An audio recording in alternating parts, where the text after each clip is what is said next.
Vamos lá, meus irmãos, nosso terceiro e último bloco da nossa terceira aula de introdução ao Novo Testamento 1. Estamos falando aqui sobre o início do governo, da história dos Herodes, ascensão herodiana. Leia para nós, pastor Diana, desde o começo, por gentileza. Pois não. Ascensão herodiana.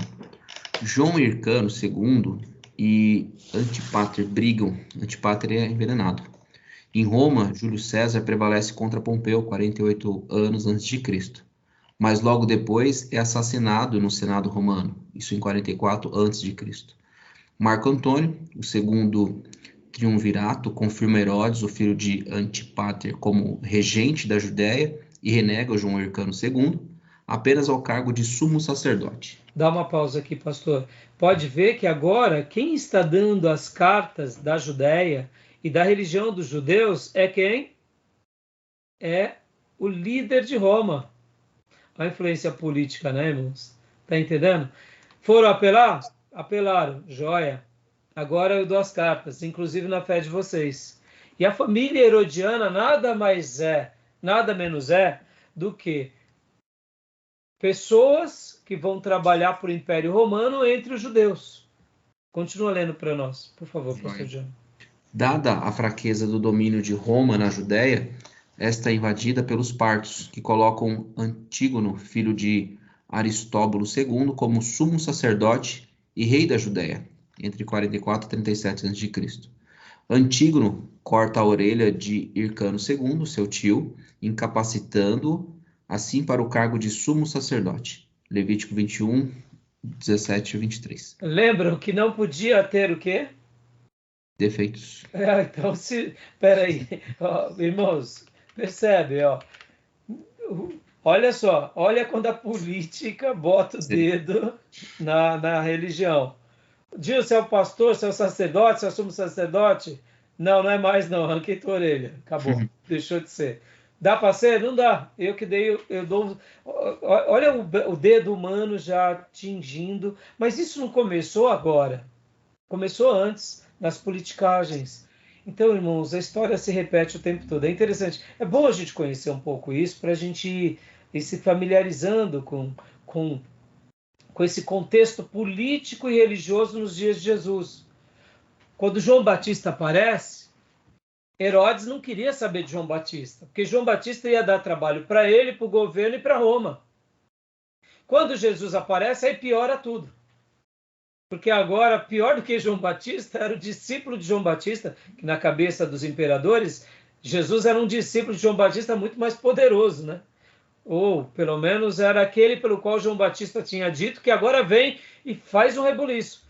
Aí a gente entende o quanto os fariseus e aí os saduceus estão politicamente debaixo de Roma.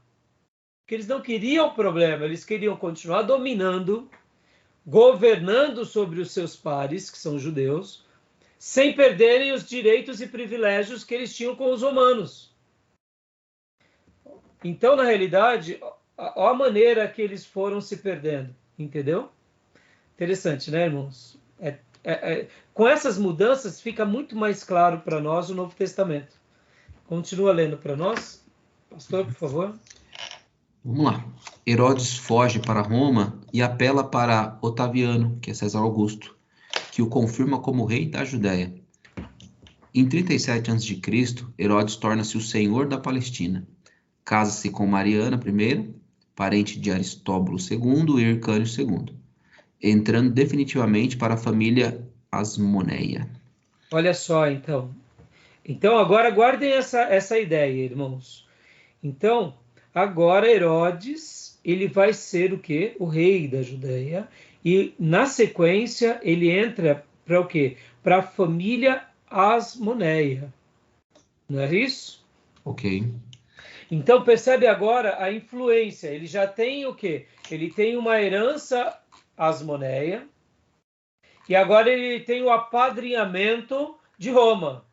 Opa, então, por isso que ele era tão poderoso. E é por isso também que ele teve, vamos assim dizer, tanta carta branca com relação aos próprios romanos E ele tinha muita força política e muita força religiosa, porque tinha uma história de Hasmoneia, que dentro dessas famílias Hasmoneia a gente tinha um lado meio que sacerdotal, real, e agora ele era apadrinhado por Roma.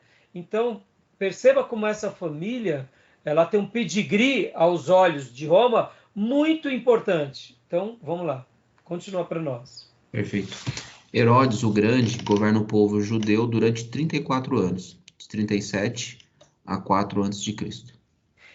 Por isso, por que ele recebe o grande, irmãos? Porque ele tinha muito poder de Roma e porque, de fato, ele fez muitas obras para o povo judeu em Roma. Diferente, irmãos, de Antíoco Epifânio e diferente do Ptolomeu, que também teve uma aversão contra os judeus, Herodes ele tenta cair na graça do povo, fazendo o quê? Fazendo com que o povo judeu fosse aliado ao povo romano. Agora, perceba, irmãos, aqui, olha a influência política e religiosa no líder.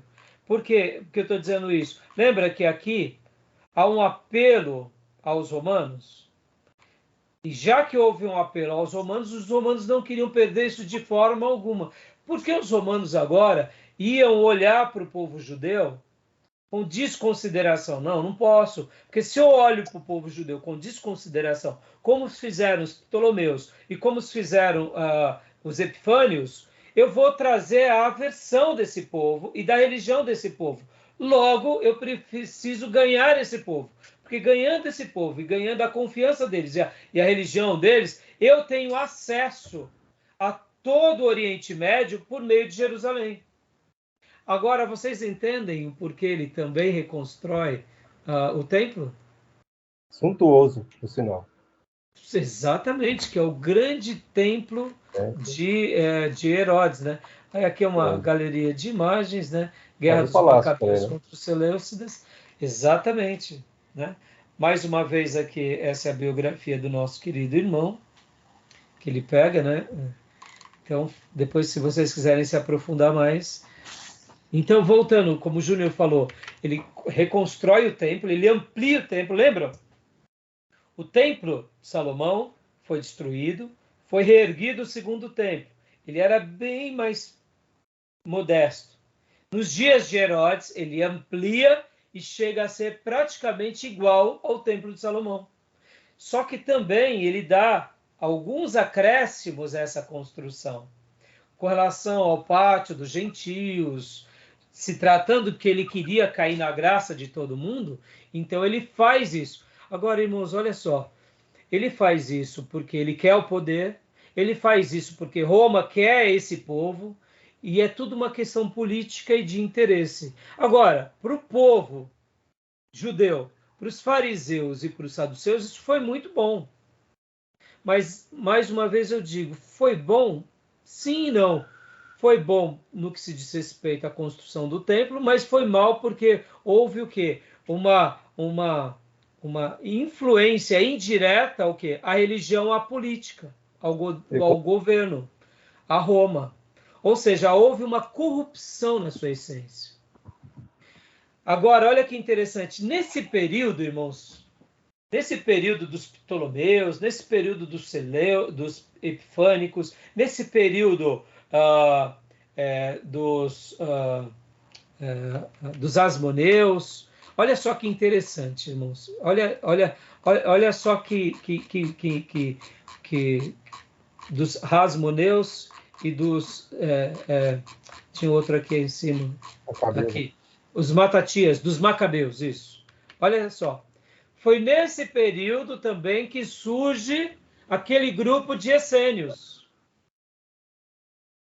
que eles vão para Qumran, para as cavernas, para o deserto. Qual era a proposta deles? O templo se corrompeu. E eles criaram um grupo se rebelando contra o templo e buscando a Deus no deserto, nas cavernas, nas grutas.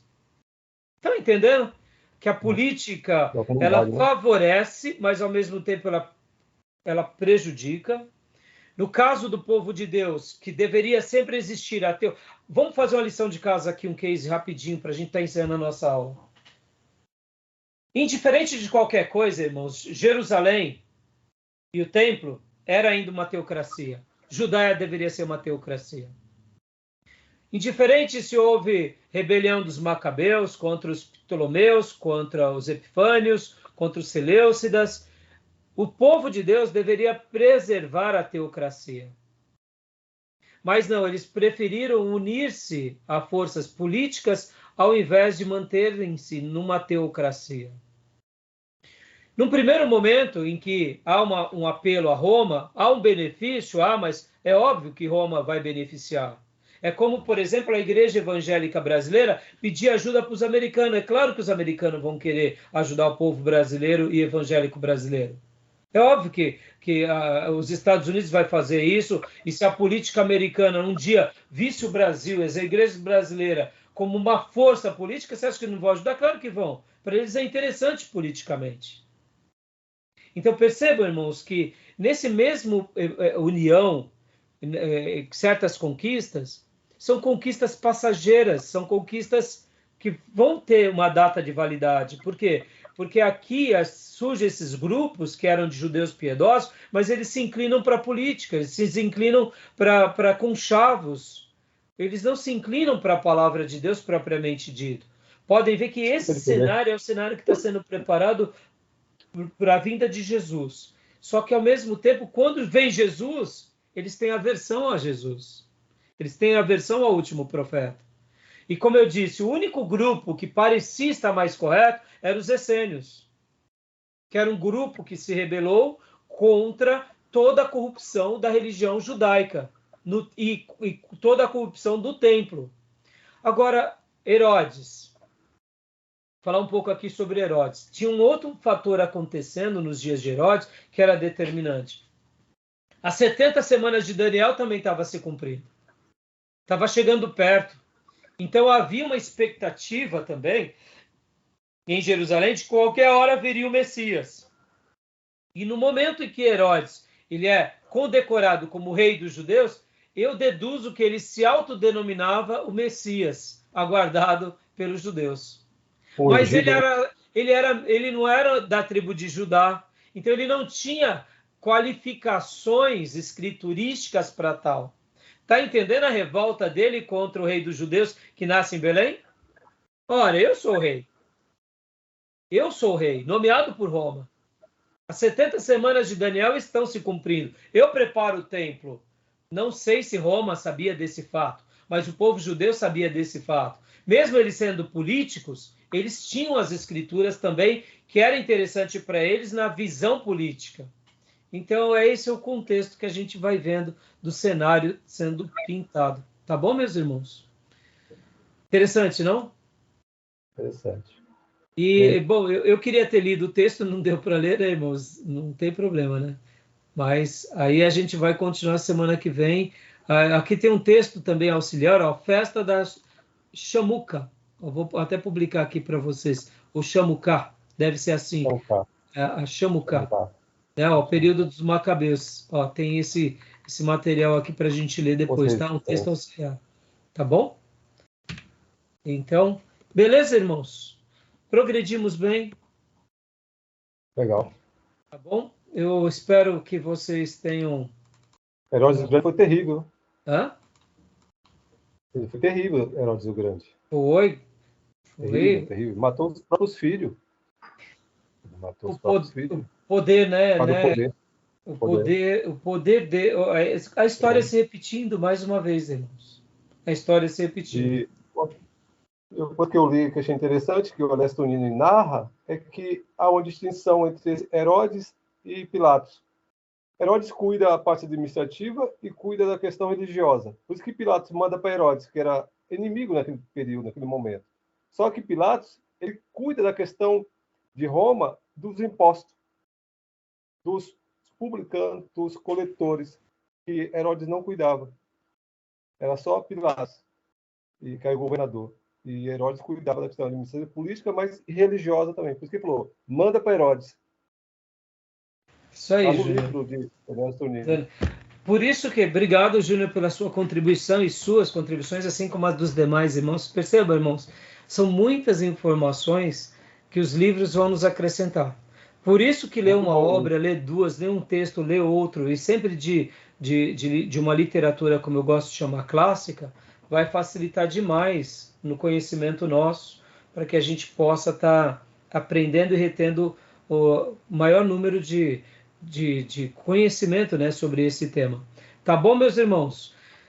Na semana que vem, eu achei que hoje nós iríamos terminar, mas você vê, não tem problema, porque está dentro do nosso programa. Mas semana que vem a gente vai falar um pouco ainda sobre o período romano. A gente vai trabalhar sobre o período romano. E depois do período romano, a gente vai também estar trabalhando sobre as instituições judaicas. E aí, por último, nós vamos falar sobre o grego koiné. E aí, só depois a gente vai entrar. Também vamos falar dos. Na realidade, eu achei que a gente ia gastar 3 aulas, mas eu acho que não é 3 aulas nunca. Até porque a quantidade de material que nós temos é muito material para 3 aulas, né? Então, a gente vai gastar mais algumas aulas ainda sobre esse assunto. Tá bom? Beleza, irmãos? Qualquer dúvida, me chamem no particular, mandem no grupo, tá bom? Não deixe de orar pelo meu pai, como vocês sabem, né? Ele não está bem, então durante esses dias aqui de aula, inclusive eu não sei como vai ficar nas próximas semanas, porque eu estou indo ajudar, ficar com ele no hospital, né? Estávamos lá no hospital de Caraguatatuba, né? Orem muito por ele e orem por nós, estamos precisando muito das orações dos irmãos. Vai dar tudo tá bom? Certo. Beleza, meus irmãos? Alguma dúvida? Beleza? Não. Amém. Tá jóia, então. Então, Deus abençoe, meus irmãos. Amém. Um excelente final de semana. Também. Querendo Deus, nos vemos terça-feira. Se não der o aviso, de qualquer forma, tá bom? A gente vai postergar nossas aulas. Peço a compreensão de vocês para julho. A gente vai estar arrastando, né? Porque as aulas serão Novo Testamento 1 e 2. Eu ia terminar tudo na primeira semana de julho. Íamos ter 3 semanas para a gente descansar. Mas, pelo jeito, vamos ter que esticar julho, tá bom? E aí eu vou passando para vocês, e querendo Deus, nós nos vemos terça que vem, e as ovelhinhas nós nos vemos, querendo Deus, domingo, na igreja, que é a ceia do Senhor. Tá bom? Tá bom. E, Júnior, fica um segundinho aí na linha, que eu quero falar com você sobre o seu convite. Eu só quero também pedir desculpa aí, porque às vezes eu faço muitas intervenções indevidas aí. Peço desculpa aos irmãos aí. Júnior, você tem nos acrescentado bastante, inclusive sobre as leis, né, do direito romano.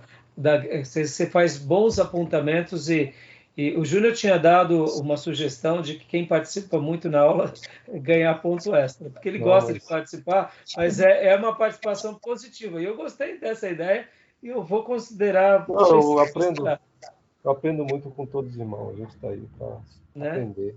Todos Você pode falar, Júnior. Carente de conhecer. Sim.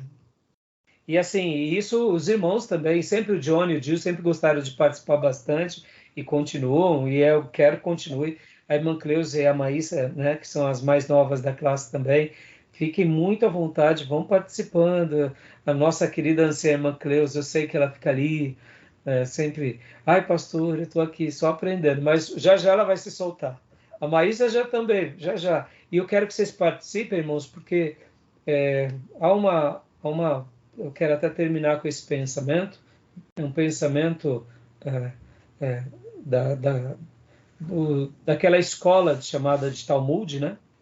Que dizia o seguinte, que eu aprendi com os meus mestres, eu aprendi na vida e eu aprendi com os meus alunos. Pode ver, e é verdade. Como eu me enriqueço com vocês, quando vocês fazem uma pergunta e de repente me levam a pesquisar. Tem vezes que eu faço uma pergunta e vocês me respondem com coisas que eu não sei. Então é isso aí, tá bom? Eu aprendi na vida com os meus mestres, aprendi na vida e eu aprendi com os meus alunos. E isso é uma história de quem sempre está crescendo, tá bom? Beleza, meus irmãos? Então, Ok. Deus abençoe a todos. Abençoe. Amém. Boa noite. Graça e paz. Boa noite, irmão. Boa Descanse, noite. pessoal. Graças a paz. Até mais. Graças a Deus, pessoal. Bom descanso. Deus Bom abençoe. descanso para vocês. Amém. Esse pai a todos.